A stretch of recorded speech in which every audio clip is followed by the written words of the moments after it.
Government has revealed it is in talks with countries including the United States of America and China to procure more vaccines. This comes as the minority in Parliament and some scientists express concern about the involvement of middlemen in acquiring the drugs from Russia. Minority spokesperson on health, Minta Akando, says government's decision to engage businessmen in the purchase of the drugs will come at a great cost to the country. He spoke on the probe last night with Emefa Apau. They clearly stated that effort to engage these government to government and manufacturers has not yielded any fruit. It isn't me saying it. You understand? It is the ministry saying it. I don't know whether it's in touch with the ministry or not. Okay. You know? So it is not me. I am only criticizing what the ministry has put forward. So that's about that. You see, as I speak to you now, are you aware that Ghana is on the executive board of WHO? We are there this year. So if we cannot use all these connections to secure vaccines for our country, then what are we doing? You asked a question about the looming third wave. I've heard that the best way to prevent this looming third wave is to do mass vaccination. And if we're not very careful and we go at the pace we are going now, by the end of the year, if we're not able to vaccinate a certain number of or proportion of the population, then we'll come back to ground zero or ground one. You understand? And so it is very important, even according to their own program. They have a document here. I requested it during the budget estimate. What document? And it is from the Ministry of Health. Okay, COVID-19 vaccine deployment and vaccination plan. They, according to their own document, they were supposed to vaccinate not less than 7 million people by 2nd June. I don't know whether, Dr. Isiasari is aware of all these documents. Okay. He also made mention of the fact that if I can get vaccine at less than $10 as you come, you don't buy vaccines. Vaccines are not tomatoes. Even if I can, I should not be allowed to do that. That is why there's government, there's a proper channel, and that is where they are eyeing. You see, if you have people advising the president in this direction, instead of advising the president to concentrate on manufacturers and government to government, he's throwing it out there that anybody who has it, that's where we are giving the opportunity for intermediaries to come in, and we don't do that. That will not help the country. Minta Akando is the minority spokesperson on the Health Committee in Parliament. Now, biologist with the Kumasi Center for Collaborative Research, Dr. John Amoisi, agrees. He explains why the involvement of middlemen is worrying. This is going into the arms of people with potential dire consequences if it goes wrong. I do recall we had this discussion several times prior to the vaccines coming in, and it was the clear position of the ministry and the Ghana Health Service that third parties were not going to be engaged in this because we all understand the public health implications. Now, there are forces, market forces, demand and supply. These pan out everywhere in the world. Now, because these forces are inherently inimical to the heart of public health, this is why there is legislation which can be activated. For example, in the US, they have the Defense Production Act, which was actually invoked by President Trump in late March 2020 to make sure that the production of important PPE, including ramping up the production of vaccines, etc., was done for the US, even the most capitalistic of societies. So forget about the price. I don't want to get into that discussion, but the very involvement of third parties is inimical to public health in itself.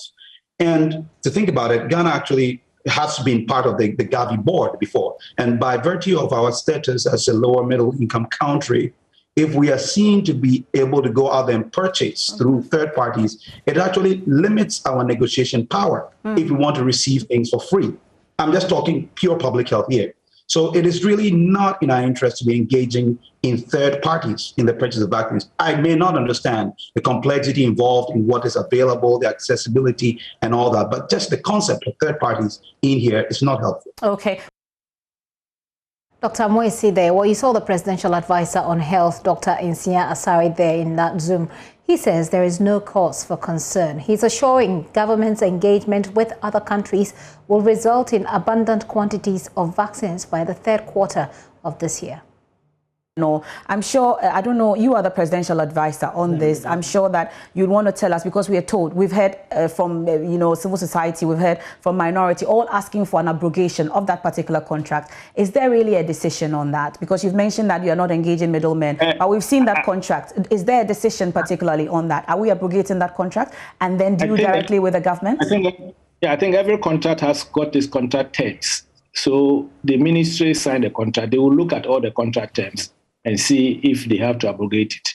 If you look at that contract, it was 3.4 million, but they were supposed to deliver it, what I read, in batches. Mm-hmm.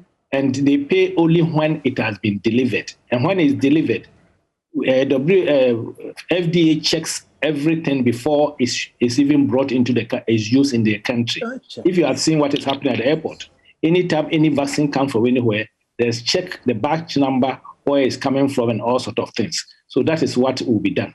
But I will tell you that His Excellency, the President, for that matter, the government is seriously engaging.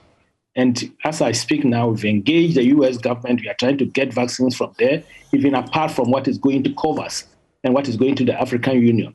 We've engaged the EU, specifically the British government, to also make sure that we get vaccines into the country to vaccinate our people, as well as the Prime Minister of India.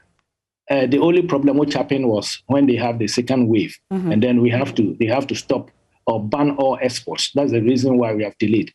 Okay. Yes, it was 17.6 million doses that we said we want to give by June ending, not by 2nd of June, by June ending. Okay, so there's a plan here, and I'm seeing that we're supposed to do a target. 2nd June, we're supposed to do 7,936. You can plan. Okay. When you are planning, as you said, man proposes and God disposes. So when you plan and there is a problem, then you look at the plan again. But I can assure you that I'm very sure that after the end of the 3rd quarter of this year, there will be so much vaccines in the country that we can have enough vaccines to vaccinate Ghanaians to get our 20 million.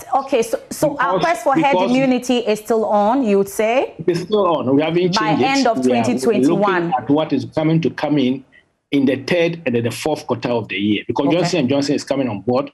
Dr. Wandare and Dr. Moisi talk about even getting Pfizer and the rest. We are also in the process of improving our cold chain system so that we can bring in Pfizer and Moderna to make sure that we have the whole range of vaccines in this country. Okay. So I'm assuring Ghanaians that that is what we are doing. Okay. The $10 I told Honorable Akando is that I just threw it in, that if he can get $10 for us, I'm not saying he tells you it's not our quest for herd immunity. Professor Wandare, still achievable? Yes or no?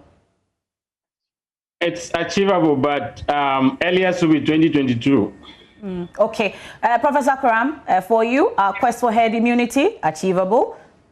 Well, it's achievable. I mean, as I've always been saying, herd immunity is only achievable with massive vaccination. Okay. So I will not put the time on it, but I think I'll probably also go for 2022. 2022. Dr. Moisi?